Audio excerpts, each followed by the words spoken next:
Llegué a casa 10 años tarde. Nadie lo dijo. No hubo señal de bienvenida. Ni un abrazo en la entrada. Solo un sofá que olía a polvo y colonia vieja, y una almohada que me tiraron como si fuera una ocurrencia tardía. Me llamo Carol Callahan. Serví 2 veces en Irak y una en Afganistán. Fui policía militar. Regresé cojeando, con la espalda llena de tornillos y la cabeza dándole vueltas sin parar. Hacía una década que no pasaba la Navidad en casa. Pensé que eso importaba.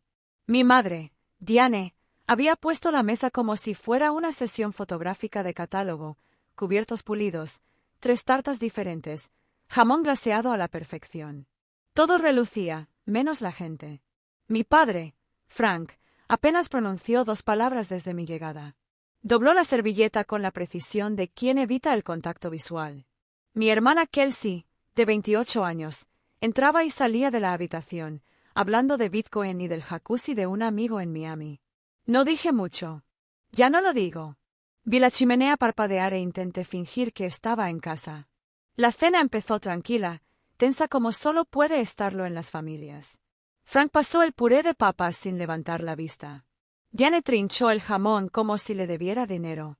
Kelsey revisaba la pantalla de su teléfono, riendo suavemente por algo que ninguno de nosotros podía ver. Entonces Diane levantó su copa de vino.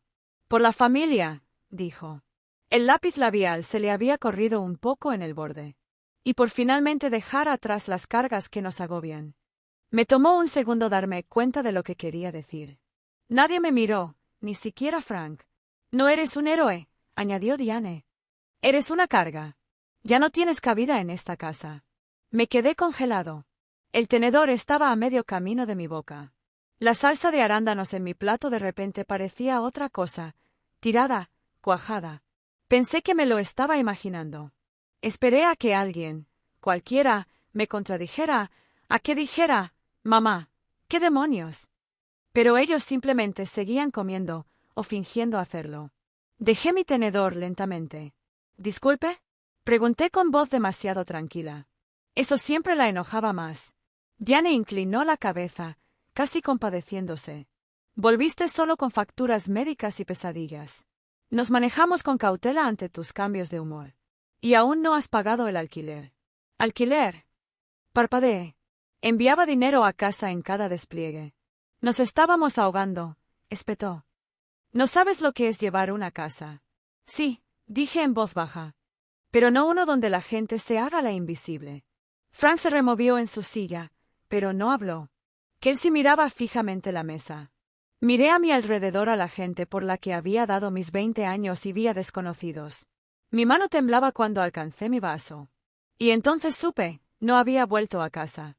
Entré en una casa en la que ya no había espacio para mí. Al principio no dije nada. Solo miré a mi madre. Diane ya había vuelto a cortar jamón, como si no me hubiera abierto en canal con una frase. Kelsey estaba tecleando su teléfono otra vez. Frank miraba su plato como si el puré de papas tuviera la respuesta a una guerra que nunca había librado. «¿Sabes? No volví aquí para tomarme a mal mis palabras. Vine porque es Navidad. Porque pensé que la familia significaba algo». «La familia», repitió Diane sin levantar la vista, «significa poner todo de tu parte, no estar de mal humor con dolor de espalda y pesadillas que nadie sabe cómo curar». No esperaba amabilidad. Ni siquiera esperaba gratitud. Pero no esperaba desprecio.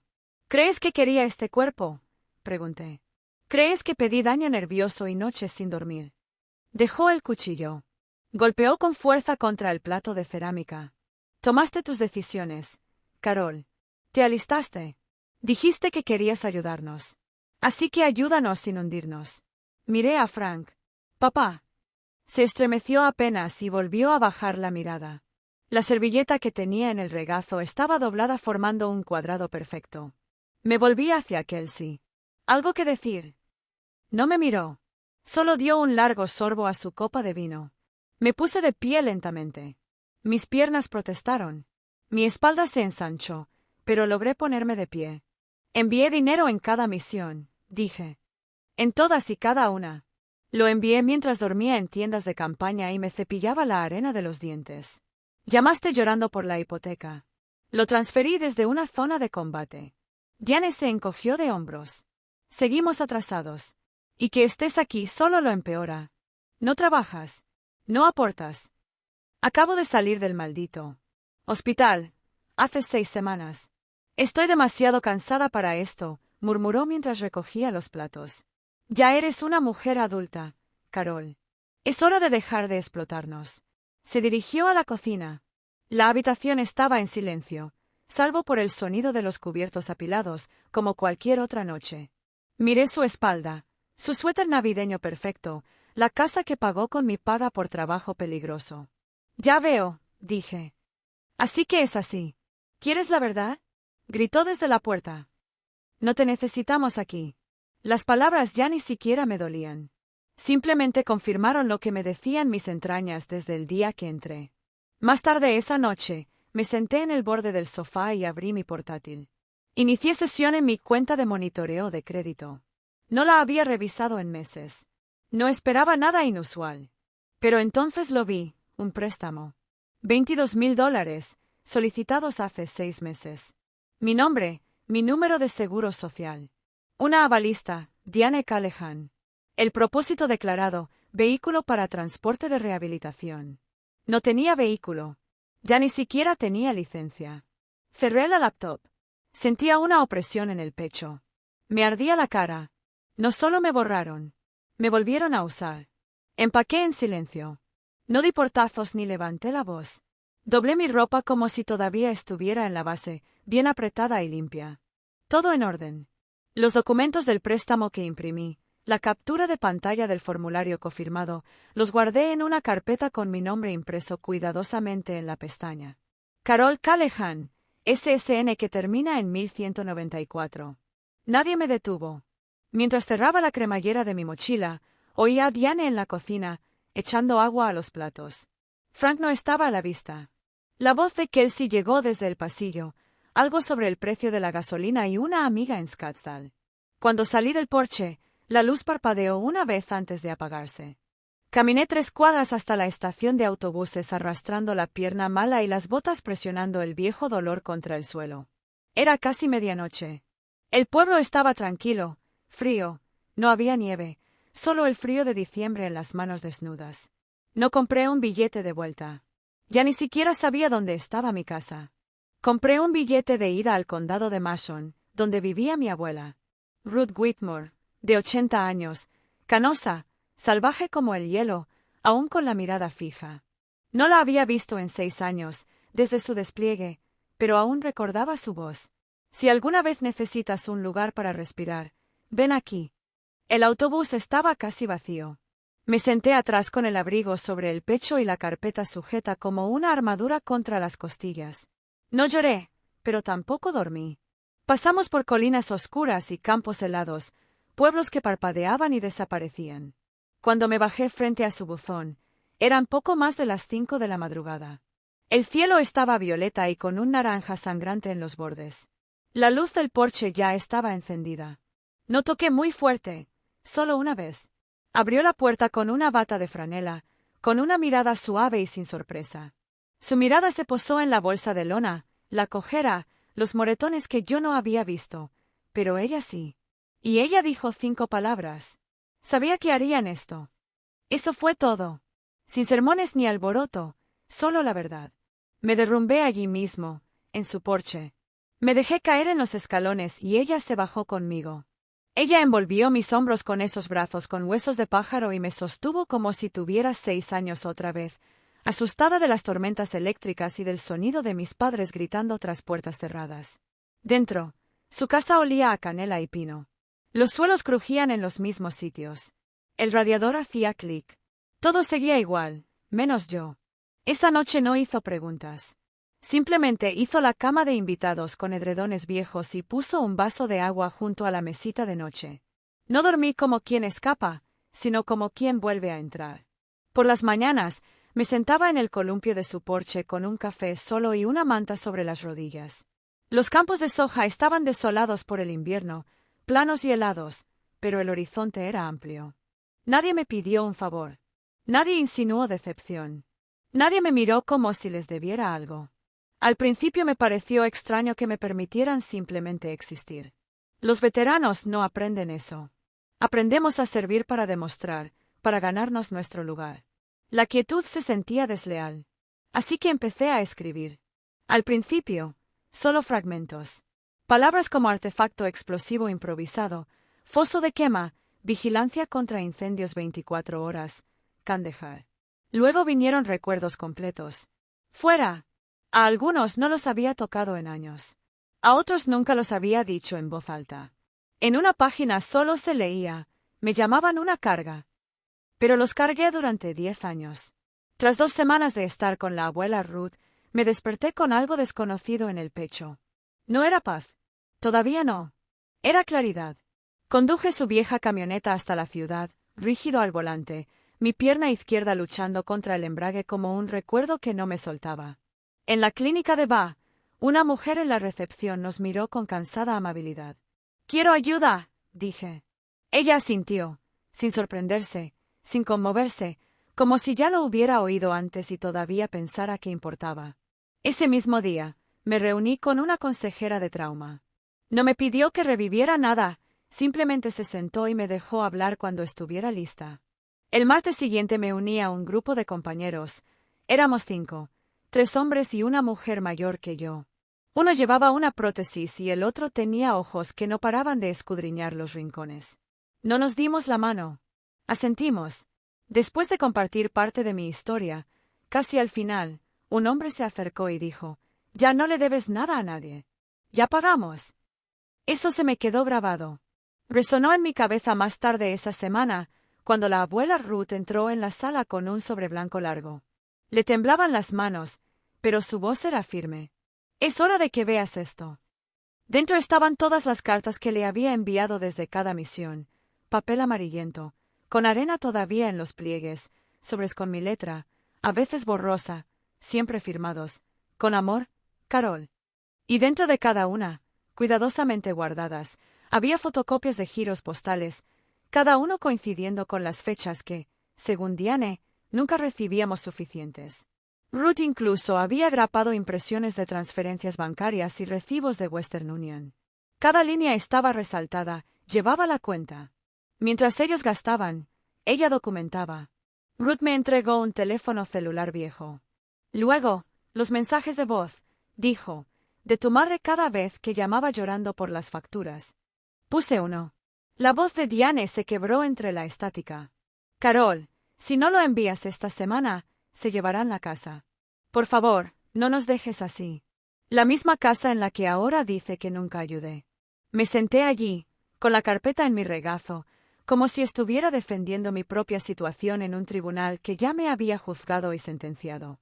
A la mañana siguiente, me reuní con un abogado en la ciudad, una oficina pequeña, una alfombra silenciosa. Él también era un veterano, de la Marina. No se inmutó cuando le entregué los documentos. Robo de identidad, fraude, coerción emocional, dijo. Podemos empezar con una congelación de crédito y seguir a partir de ahí. No quería ir a la cárcel. Solo quería recuperar mi nombre. Él asintió. Lo restauraremos. En una semana, el departamento de préstamos del BA había marcado la cuenta. En 2, se presentó una denuncia por fraude. Mi nombre quedó limpio en el papel, pero la mancha aún se sentía fresca bajo mi piel. El nombre de Kelsey apareció rápidamente en la investigación, avalista. Su dirección IP, su registro de correo electrónico.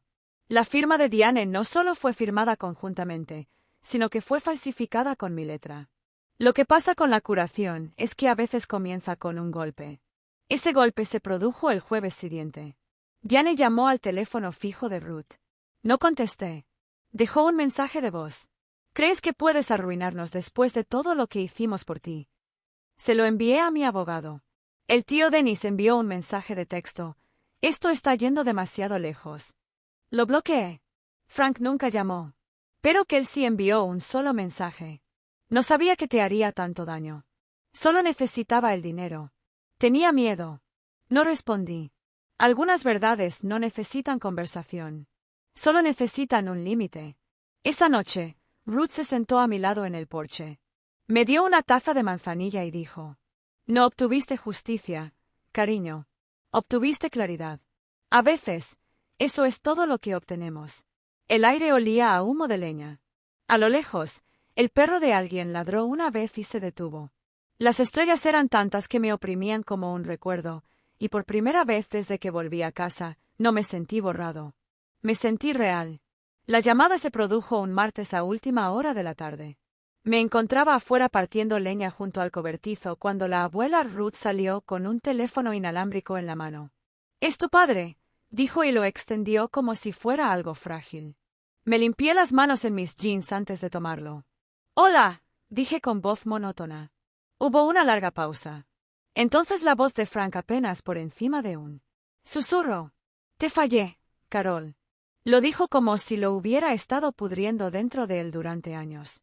Me quedé callado porque no quería perderla, continuó, pero te perdí a ti. Me apoyé en la pared del cobertizo, dejando la leña contra mi cadera. No hablé enseguida. «No me perdiste, papá», dije finalmente. «¿Me entregaste?». No discutió. La línea quedó en silencio, salvo por el sonido de su respiración. Podía imaginarlo en la mesa de la cocina, con la servilleta doblada y la mirada baja, tal como en cada cena que compartíamos. Lloró, en silencio, con sollozos entrecortados que llegaban en ráfagas cortas. No me uní a él. Solo sostuve el teléfono hasta que no le quedó nada. Esa llamada no arregló nada. No borró lo que él había permitido. Pero tal vez, solo tal vez, aclaró un silencio en el que me había ahogado toda la vida. 2 días después, recibí un mensaje de Kelsey. Solo un mensaje. Metí la pata. Tenía miedo. Fui una estúpida. Lo siento. Lo miré fijamente un buen rato. Las palabras no me dolieron ni me tranquilizaron. Parecía que las había copiado de un lugar demasiado ordenado y demasiado tarde. No respondí. Algunos fantasmas no merecen respuesta. Esa noche, me senté con Ruth en la cocina. Ella estaba picando manzanas para un pastel, tarareando en voz baja, la misma melodía que solía cantar cuando yo tenía pesadillas de niña. «No sé si estoy enojada o simplemente harta», le dije. «No tienes que decidir», dijo. «No les debes una resolución». Asentí. Metió el pastel en el horno. Afuera, el viento golpeó el cristal una vez y luego se alejó. Me inscribí en clases nocturnas en línea usando mi G-Bill, ciberseguridad. La ironía no se me escapó. Había pasado una década custodiando convoys y limpiando habitaciones, y ahora estaba aprendiendo a defender datos en lugar de cuerpos. Durante el día, trabajaba a tiempo parcial en un taller de reparación de tractores del pueblo. El dueño, Jim, era un exmilitar de la Fuerza Aérea. Lo primero que me dijo al entrar fue: «No nos importa tu cojera. Solo ven, sé honesto y termina lo que empiezas». Eso fue suficiente. No había uniforme, ni cadena de mando, solo llaves inglesas, trapos manchados de aceite y algún que otro silencio incómodo cuando me paralizaba en medio de una tarea sin darme cuenta. Algunas noches todavía me despertaba sobresaltado, con el corazón palpitando, en la oscuridad espesa con viejos ecos. Pero no estaba en un cuartel ni en un catre. Estaba en una cama de verdad, bajo gruesos edredones, en una habitación que olía a aceite de limón y jabón de lavar. Y nadie me pidió nada. Nadie me vio comer como si estuviera gastando recursos. Nadie me llamó una carga. Empecé a creer que no lo era. Una mañana, justo después del amanecer, me senté en el columpio del porche con una taza de café. Los campos de soja volvían a reverdecer y la brisa olía a tierra mojada. La abuela Ruth se unió a mí, con su taza en la mano. Observó los campos un buen rato antes de hablar. «Sabes, cariño», dijo, «no te alejaste de tu familia. Caminaste hacia ti mismo». No respondí de inmediato, pero sonreí. Y por primera vez en años, le creí. Algunas personas nunca se disculparán como tú necesitabas. Algunas deudas no se pagarán. Algunas heridas no cierran. Simplemente dejan de sangrar. Pero la sanación no pide permiso. Espera a que tú mismo te elijas, y luego sigue esperando cada día que